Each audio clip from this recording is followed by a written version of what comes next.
Jordan Knight. And he's with us in the Kenya studio, playing at the Opera House tonight and tomorrow. Oh, it always sounds better on the air, I tell you that. It's all in the mix, right? Isn't it fun hearing it on the radio for the first time, though, whenever you're doing a song? It's one of the most amazing sounds ever, hearing your song on the radio. You get so used to just hearing it in your car, in the studio, but when you put it on the radio and there's, I don't know, the radio has some kind of compression or sound to it. It's magic. And it's like, I can't tell you what that magic is. It turns it into a hit. Makes it real. Makes it real. Wow. Let's go. Let's just listen to it right now. Yeah, let's go. That's Nasri screaming "Let's Is Go." Is it Nasri? That's Nasri. Yeah. That's why. Tell me, who is that? The guy that's screaming "Let's go" in this song. Let's go. He's Nasri. He's from Scarborough. Yeah, you local boy. Yeah. He co-wrote the song. Yep. Yeah. Yep. How about that?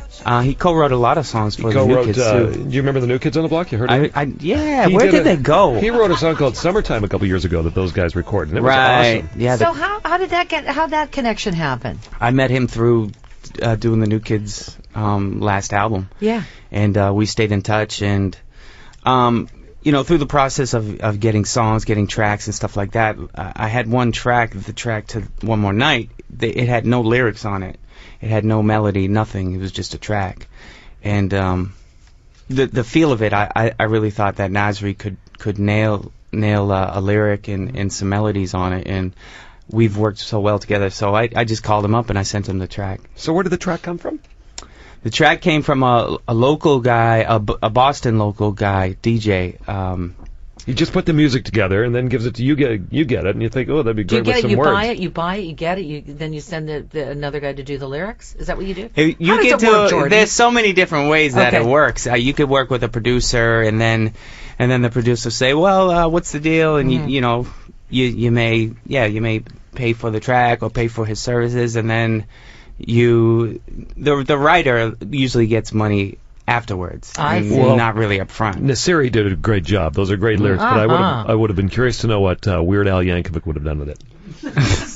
Yes, he always comes to mind, when it comes to the lyrics. That makes sense to me, though. You write the music first, and then you write the lyrics to the music. Mm-hmm. Because if you write the lyrics first, a lot of times the lyrics should not be put to music. The lyrics should just be in a poetry book. True that. Right? Yes, yeah. I think so, yeah. It's hard to craft music after you have the whole lyrics, but some people do it that way. Mm-hmm. Some people will write a melody and write the lyrics and then put music to it, but usually these days, especially in the pop R&B world, you get the track first and then you go from there. Yeah. Well, it's a great song, that's for sure. Listen, we had I wanted to talk to you a little bit about Whitney Houston. Yeah. Did you ever meet her?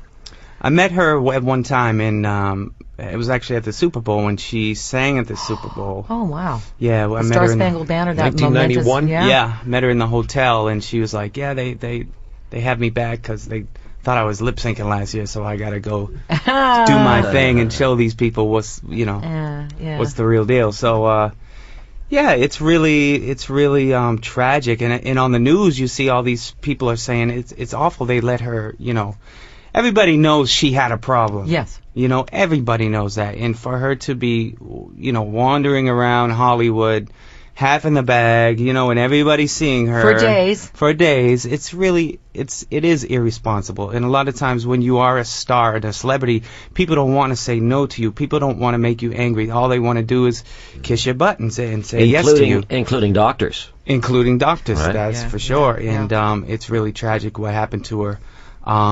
Who's to blame? I think ultimately the individual is to blame. Well, I really do. Yeah. I mean, it may have been Bobby Brown or whoever who started leading her down a path, but I think you are your own person. You're responsible for yourself, ultimately. This is true, but, addiction will creep up on you. I was addicted to alcohol for a few years, and I stopped a few years ago, and it creeps up on you. Before you even know it, it's got you. Mm-hmm. So it's kind of hard. It's hard to say who is to blame. I also don't think we can understand the pressures that she would have been under. Even from a child. As a child, having this, she was obviously had this God-given talent and was put out there. And then, as she even said, they almost made me white. Well, and was right. Absolutely. She had the golden voice, and she was so beautiful and so elegant.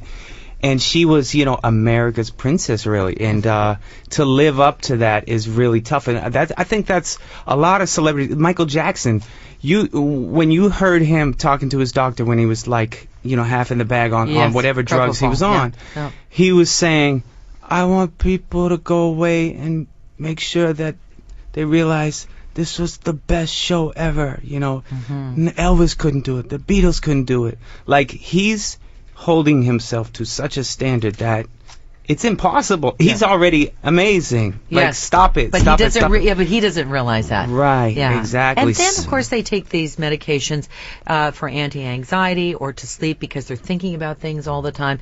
And as Roger said, no one's saying no. They're going from doctor to doctor to doctor. Getting back to your point on addiction, it's the responsibility. I understand where you're going with that, Roger, to a point. But there's other people that have been hired to watch over her and to take care of her, and they did not step up to the plate. It's true, but it also is very almost impossible to make somebody stop doing what they're doing. She is her own individual, and it's like, she has her own freedom, and she has every right to self-destruct. And when you want to party, you're going to party regardless. You'll figure out a way. So it's really tough. It's really the disease's fault, really, if you ask me. And it's a disease for sure. Talking with Jordan Knight, and Jordan's in concert tonight at the Opera House, and again tomorrow night. Still some tickets left for tomorrow night's show, I believe, right? And tonight's show. Tonight's show, Okay. Yep, Tickets more available tickets for tonight's available for tonight's show. Right. Thank you for that. All right. You're welcome. It's gonna be fun. I'm doing like all the songs on my album Unfinished. I'm doing some songs from the past.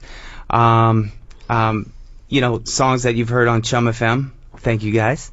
Let's Go Higher, One More Night. And it was really cool because the fans really I love the album, the fans love the album, but now I'm able to bring it onto the stage and bring it to life, make it alive. So, I have two great dancers, a choreographer, me and a choreographer work together, amazing choreographer, and the band is unreal.